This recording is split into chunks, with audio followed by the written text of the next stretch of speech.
everybody. So this is the third installment of Keeping It Simple. And by it, I mean phonics.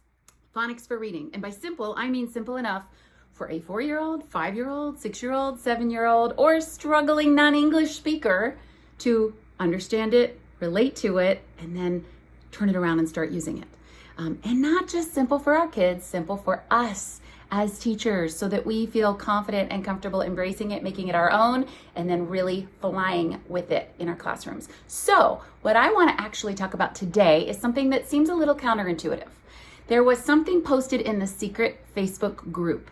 And if you have not found that group, you've got to find it. It's almost up to 20,000 folks in there, and it is on fire every single night with pictures and videos and ideas. There's just so much. You couldn't walk away without your head spinning. At least I can't. But one of the questions posted was by a parent. And the parent said, my child is not yet in kindergarten, but they will be next year. And so they're 4.5, going on 5. And they said, but she knows all of the individual letters and sounds. So should I go ahead and start telling her some secrets? Because I'm not really sure what to do now. The first couple of answers were very surprising to me. And then I thought about it and I realized they shouldn't be surprising because they're thinking they're keeping it simple. But sometimes when you keep it too simple, you make it harder. That's why I love to say sometimes it's harder when you go slow, and especially with the code. So in this case, the recommendation first was, no, don't talk about any phonics yet. Let her just enjoy the individual letters and sounds and let her just play with them and use them and do activities with them. But don't get into anything that is phonics or skill-based. And I totally understand that because we're thinking developmental readiness, play-based, stories, music, role play, all those fun things kids love to do, but that also happens to be the secrets. Now, having said that, another answer came in and it said something similar, which is, no, just have her read Bob books. Lots of Bob books. Bob books are good. I wouldn't do anything with phonics yet. She's got plenty of time to do phonics or the secrets or whatever you want to call them. And it was clear to me they were given by folks who had no idea what the secrets actually were.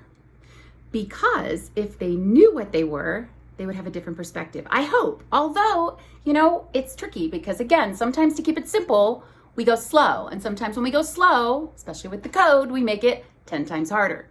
So here's what I would say. First of all, of course, if you use the secrets, you know that it's purely play-based. There is no skill, so there is no expectation.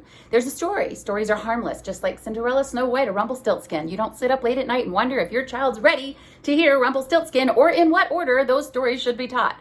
You toss out the story, and the story is going to connect and stick to what the learners bring to it, what experiences, what frameworks of understanding they already have. Some kids will listen to Cinderella and say, oh, pretty shoe, because of the glass slipper. Other kids will say, oh, I had a stepmother once. She was terrible. But now I have a stepmother and she's wonderful. And I can really understand where Cinderella's coming from. So it falls in different ways on different learners. And that's fine. That's what a story does. That's what play does. That's what storytelling, role play, dramatization, it's all an experience.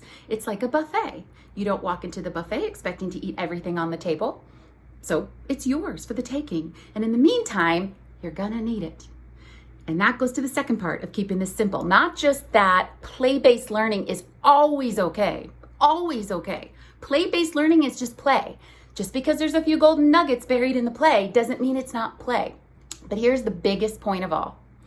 If you keep her locked out of what letters do when they come together and only allow access to what letters do when they're by themselves, you are effectively tying her hands as a reader and as a writer. She will not be able to read or write anything other than it, cat, sit, hat, rat, might, mitt.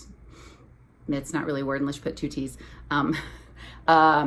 Did, on, up. Can't read how, because to read the word how, you would need to know that O-U-N-O-W play really rough.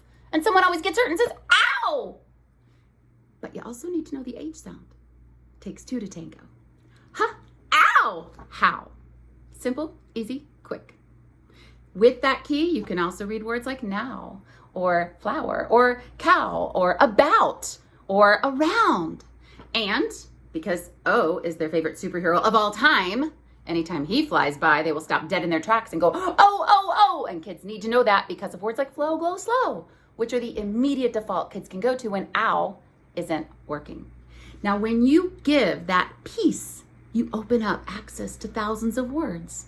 If you hold back this piece because you don't want to tell a story, or you don't want to let a child know what they already know, which is when you play rough, you get hurt. Ow! And that's the sound you make. Not new learning, not a skill. It's a framework of understanding that's already there. It's deeply entrenched. It's already understood. It's a human experience or a human understanding. It drives behavior every day. That's what the stories are all rooted in. They're not crazy stories. There are no aardvarks and anteaters. There's no Happy the Hat Man with Flippy the walrus. These are human experiences that we've all had. Being in a car stops fast. We've all been in a car. Cars have stopped fast. We know what that feels like. We know what the sound is. Now we can read her, were, sure, dirt, bird. Think how much power those individual letter sounds have when kids have the other piece of the puzzle they need, which are what letters say when they get together. Not because you pushed and you taught all these phonics rules. That would be completely developmentally inappropriate. This sits on second grade scope and sequence, or end of first because it's an R-controlled vowel phonics skill. It's not really, it's just a story, but if it were the R-controlled vowel, this sits on second grade scope and sequence. That's a lot of years to make that 4-year-old wait to learn about the word how, or flower, or cow, or now. And if her name happened to be Howard, which is highly unlikely because she's a girl, but if she were a boy and her name were Howard, it would be very sad to think that she would have to wait 3 years to find out why. And until that time, if all she had were the individual letter sounds, she would think it's ha'awa arada. So she would get to do some fun rote memorization of letters in sequence, none of which she actually hears, all of which are there, but not making the sounds she thinks they should. So what part of that is simple? That's harder. The simple thing would be to tap into what she already understands and start giving her, piece by piece, power over text.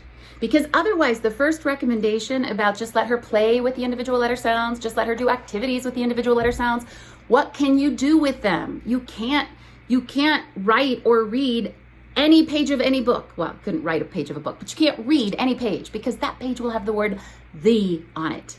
THE. If kids know about the letters that play, that aren't supposed to sit together, but they don't listen, and so they always do, and they stick out their tongues and go, if they know that, no problem. No problem at all. If they don't know that, that word is tuha-e, or tuha-at, or tuha-is. This, they, them, those, that, the. That's just one of a million examples of words that are going to be on any page that you try to pick up. So why make her do the obstacle course with not just one hand tied behind her back, but 1.5 hands tied behind her back? Because all she's allowed to have are the individual letters and sounds, especially if she already knows them. Because the first thing the brain is going to want to do is start testing those patterns. Start seeing if the T really does say t, like in turtle. Start looking to see if the A really does always say at and A, like in the word apple and acorn, but not the word August. So the first thing our brain as a pattern-making machine is going to do is see if what we know holds water. And the minute we identify an inconsistency in that patterning process, and by the way, those inconsistencies will be constant. You know, if you're a reader, that anytime you look at words, letters seem to almost never make their individual letter sounds. They always make a sound that's different. That is what letters do when they come together, which are those phonic sounds. So the inconsistencies will far outweigh the consistent individual sounds. And that will lead her to a why, which we want. That's critical thinking, diagnostic problem solving. That's teaching thinking. That's threading the needle. That's building up that critical analysis, the capability to actually identify patterns everywhere and then use those patterns to identify more patterns. Don't stop that process by saying it just is, it just does. You just have to remember, if you have a way to make it make sense in a way that their brains are ready to take, it's a crime not to tell them why. Just tell them why. With that information, they can move forward and ask more, and then you can give more. Why would we want to tell kids it just is, it just does? You just have to remember, when we could just tell them the secret.